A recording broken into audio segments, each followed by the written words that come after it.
Okay, so this lecture is all about the TOEFL Home Edition. Now, in the past, TOEFL tests were always conducted at TOEFL test centers. However, due to the coronavirus pandemic, TOEFL introduced something called TOEFL Home Edition, which allows people to take the TOEFL test at home. And at this time of writing, in August of 2021, although the pandemic situation seems to be easing and we may possibly get to a stage where everything is back to normal, ETS has mentioned that they are planning to continue offering the Home Edition permanently. So TOEFL Home Edition is here to stay, and you will always have the option of doing the TOEFL test at home if you wish. The Home Edition test is exactly the same as the test you would do at the test centers. So there is no change in the test format nor its content.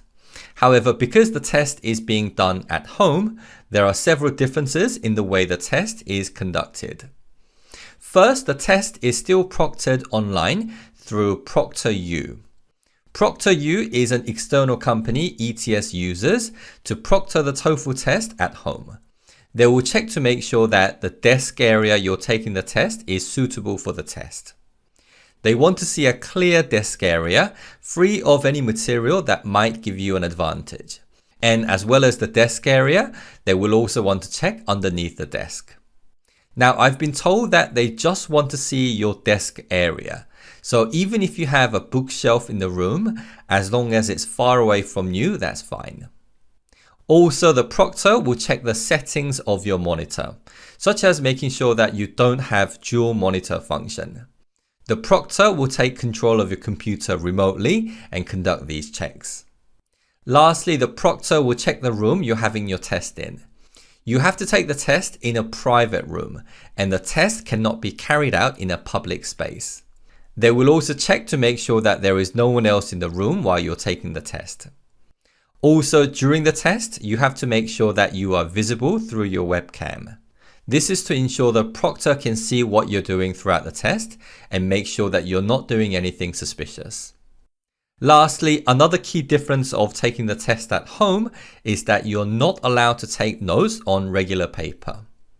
They say that this is for security purposes, and I think it's mainly to ensure that test content is not leaked out. So instead of regular paper, you have two other options. One is to take notes on small whiteboards with an erasable marker, and the other is to use a sheet of paper inside a transparent sheet protector with an erasable marker. And after taking notes, you have to show the proctor that you have erased the notes before you can proceed to the next parts of the test. So these are the main differences between a test at a test center and the TOEFL Home Edition. Now, I think given the choice, I would much prefer to take the test at a test center, as I don't like the idea of taking notes with a marker. Nevertheless, in this current climate with the coronavirus, you may not have a choice, and it's also good to have that option of taking the test at home. Finally, before you do decide to take the TOEFL Home Edition, do make sure to check computer requirements and make sure things like the microphone and the webcam are working well. Okay, so that's it for this lecture on the TOEFL Home Edition.